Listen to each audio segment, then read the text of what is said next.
This is his disciplinary card that investigative Post obtained through the state's Freedom of Information law. Been a very long and emotional few days out here for the crews who remain searching for one of their own. We're waiting to find out right now whether or not Buffalo Police, as well as several other agencies, will be heading back out onto the water to continue searching for Officer Craig Lehner. So what do you say to members of the public who say that you just have had these rifles sitting around and training hasn't been done? What sort of de-escalation training have all the police officers been through? A lot more cases wind up in the federal prosecutor's office than the attorneys there can handle. I'm just trying to grab it, but you can tell it's frozen here. You can't even get your hand into it. Maybe try to help out this person a little just to show how much snow is on top of their car here. Down here, that is where, right here, where my arm is where the car finally is. So a lot of snow piled up on this car. It's my turn to get down and embrace my favorite winter activity, which is making snow angels. It's really exciting for the future of Buffalo hockey, really exciting for USA as well. We're going to continue reviewing this and bringing you more information as we delve through it. You're a disrespectful little That's what you are. That's the video of Buffalo Police Lieutenant Michael DeLong that went viral and made him known to the outside world. He hurled the insult at a West Side woman on June 29th, which prompted the police commissioner to suspend him without pay for a month. DeLong, a lieutenant here at B District, is no stranger to the department's internal affairs unit. This is his disciplinary card that investigative Post obtained through the state's Freedom of Information law. It's 3 pages long and has no fewer than 36 different infractions that he's been investigated for since he joined the force 20 years ago. Previously, he's been suspended 4 times, most recently in 2018 for 30 days without pay related to an unspecified off-duty domestic incident. Other suspensions include one of 2 days off without pay for, among other things, inappropriate use of force. In fact, DeLong has been most often investigated for inappropriate use of force, 12 times. Beyond that one suspension, he was summoned 5 times to a conference with the commissioner or a deputy commissioner to discuss his conduct.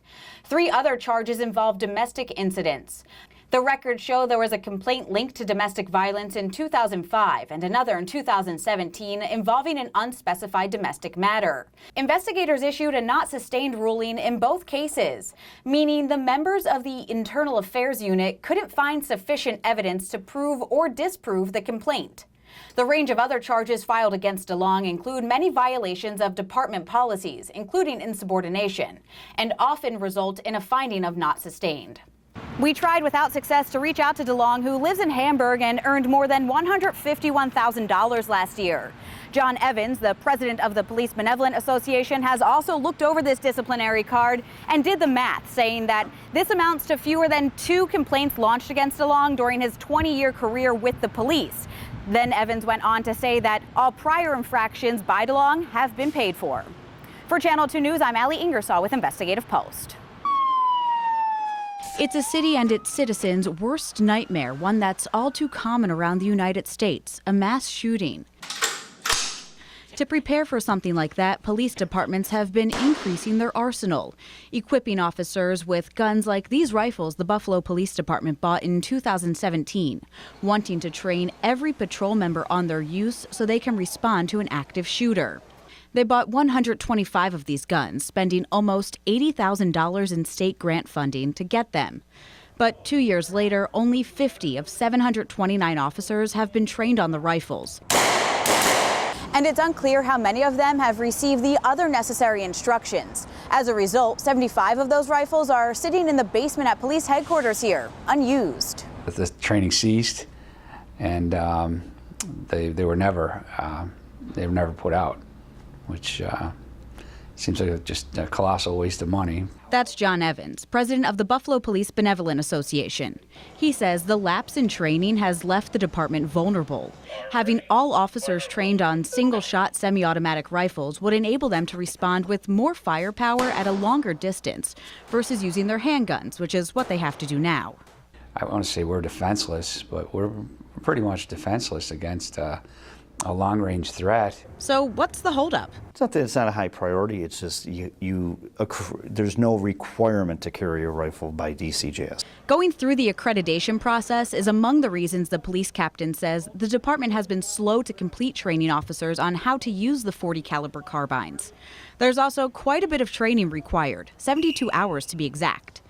That's partly because the Common Council required officers who'd be using these guns to go through additional de-escalation and intervention training, something the police captain feels is unnecessary. If somebody walks into a school or into an office building with a weapon and they're killing people, there's no room for de-escalation. The officer's job at that point is to go in and stop that threat. Only 124 officers have gone through that training, which is 40 hours long.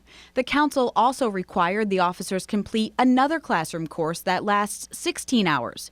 It's called Blue Courage Training. When we asked how many officers have been through that, police told us 460 have been through part of it. But the Buffalo Police Department stopped offering the program at the end of last year. And then there's the problem with having a chance to train on the actual guns. It's pretty challenging to do that when the agency doesn't have regular access to a shooting range. The city lost theirs when they moved their headquarters, so now they have to use the one in Cheektowaga, but they can only go there once a week. So what do you say to members of the public who say that you just have had these rifles sitting around and training hasn't been done? What would you like to say to them? I think the public has to understand in the last 2 years, this department's had serious changes. To anybody that would think that we purchased these and they're laying around, it's just not an accurate description. Despite those roadblocks and changes, the police captain is confident all 500 patrol officers will be trained and ready to use the guns in the next 2 years.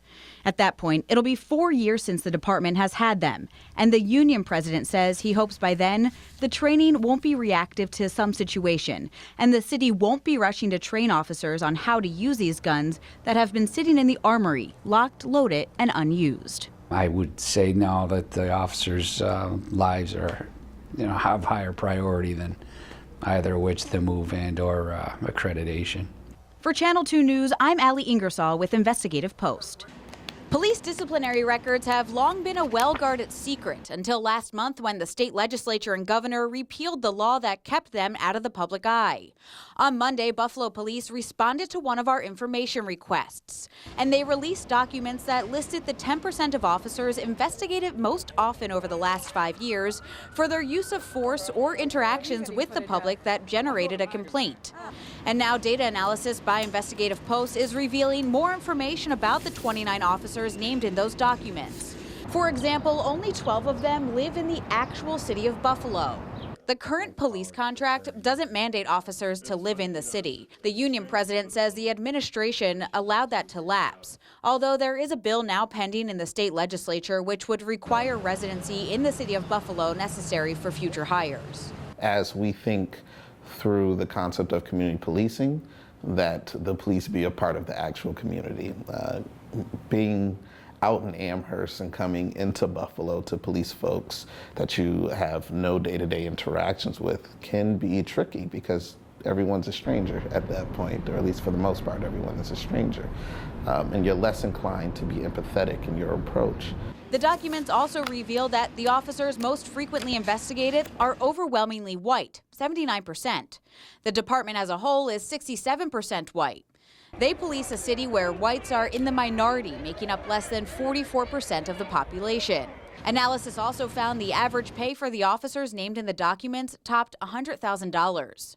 Investigative Post is not releasing the list in its entirety because some officers who fall in the top 10% have only 1 or 2 complaints filed against them over the last 5 years. John Evans, president of the Police Benevolent Association, says the information in the disciplinary cards isn't necessarily reflective of an officer's conduct because Internal Affairs is tasked with investigating every allegation launched against an officer. They investigate everything. Like they don't have any, I'm told anyway, they don't have any discretion. Hall, who was part of the Police Advisory Committee, points to the information in the documents as reason why more transparency and independent oversight of the City Police Department is needed.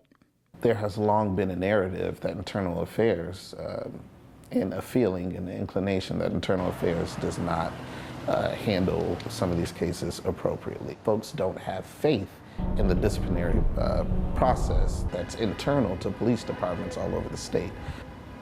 And again, this is the document here. It's 50 pages long. We're going to continue reviewing this and bringing you more information as we delve through it. For Channel 2 News, I'm Allie Ingersoll with Investigative Post.